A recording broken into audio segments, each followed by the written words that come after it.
s'il avait voulu intervenir militairement, il l'aurait déjà fait, il n'aurait pas fait appel. Il vient d'avoir une réunion avec tous ses présidents hier ou avant-hier aux États-Unis, parce qu'ils sont présents pour la réunion des Nations Unies.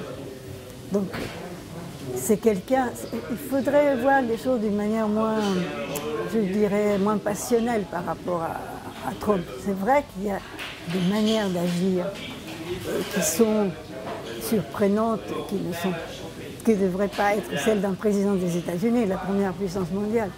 Mais finalement, on sent qu'il y a des contrôles de pouvoir qui n'existent pas au Venezuela, par exemple. Aux États-Unis, ça existe. Parce qu'il n'y a pas de division de pouvoir. Il est normal que le président à la télévision dise voilà, je vais faire condamner un tel, c'est lui qui décide, lui et puis le deuxième personnage du régime qui est Diosdado Cabello. Donc au Venezuela, c'est une dictature très particulière parce que c'est une dictature qui est mise en place par la complicité qui s'est établie entre Fidel Castro et Chavez, qui consiste à un projet politique qui est devenu maintenant régional, parce qu'à une époque c'était international, c'est-à-dire qu'il faut se rappeler la tricontinentale à Cuba, la tenue de la tricontinentale en 1966.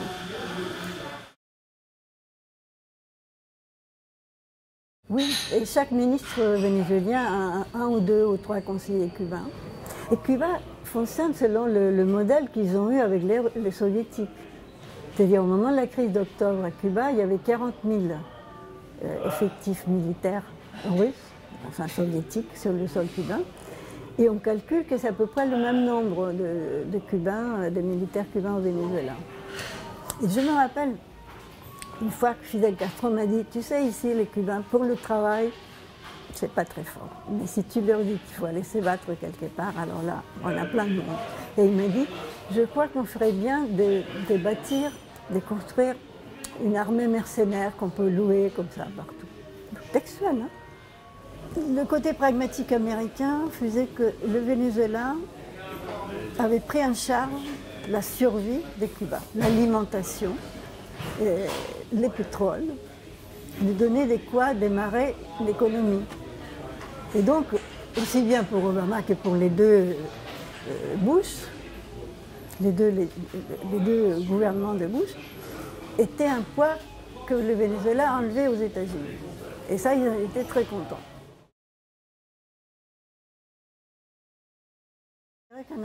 Au Venezuela, n'a jamais existé une extrême droite. Jamais, dans l'histoire du Venezuela. Il y en a au Guatemala, en Argentine, dans d'autres pays, au Brésil. Mais au Venezuela, il n'y a jamais eu d'extrême droite.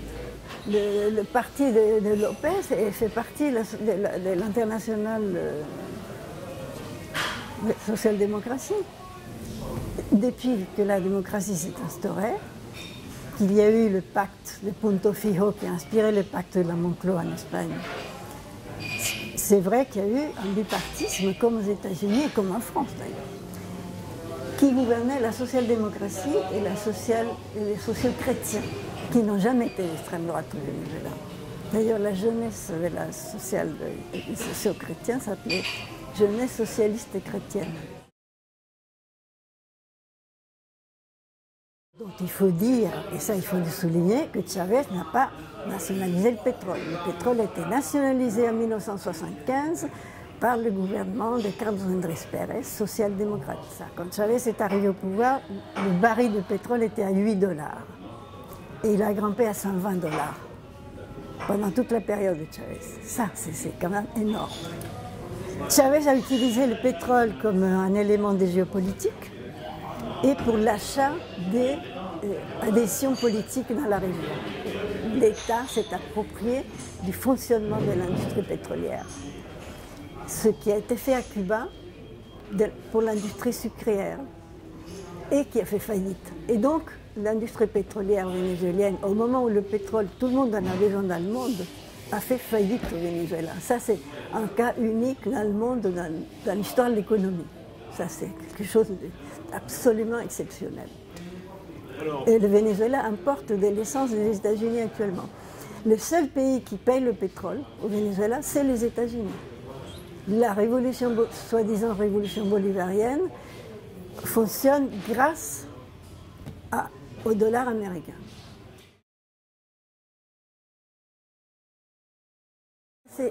Il y a un fait unique au Venezuela qui n'était jamais arrivé, parce qu'on parle toujours des pays sous-développés, des pays pauvres. Au Venezuela, il n'y a jamais eu faim. Ça n'existe pas. Il y avait des gens pauvres, c'est sûr, mais on n'avait pas faim. Et maintenant, les gens crèvent de faim. Ils ont maigré une moyenne de 8 kilos, les Vénézuéliens, les 2 dernières années. Le taux de mortalité infantile a grimpé d'une façon énorme, comme il n'avait jamais existé. Le manque de médicaments pour les maladies chroniques n'existe plus. Moi, je passe ma vie à chercher des médicaments pour l'envoyer à un frère qui a une maladie chronique dont il a besoin.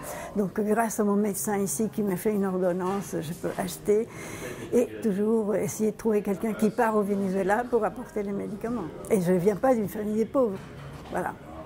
Donc, pour vous dire la situation dramatique. De dire que la politique des Latino-Américains est toujours dépendante de ce que décide la CIA des États-Unis, ça fait partie, je dirais, de la condescendance de la mentalité coloniale qui considère que ces petits pauvres pays ne sont pas capables de faire comme tout le monde. La position d'une certaine opinion publique française, de certains groupes politiques, qui, au moment où dans le pays on pratique la torture d'une façon effroyable, comme jamais ça avait été fait, et qu'on tue des étudiants une balle dans la tête, c'est-à-dire qu'il y avait une volonté de les tuer, ou sur la poitrine, et que, par exemple, M. Mélenchon dit que ce sont nos amis, nous les défendons, et c'est vrai qu'ils commettent des erreurs. C'est-à-dire considérer que 130 personnes tuées de la manière dont ils ont été tués parce qu'ils manifestaient simplement, considère ça une erreur pratiquement minime. Je trouve ça un scandale. Que le pays des droits de l'homme, quelqu'un qui s'est dit des gauches, se permette des propos pareils.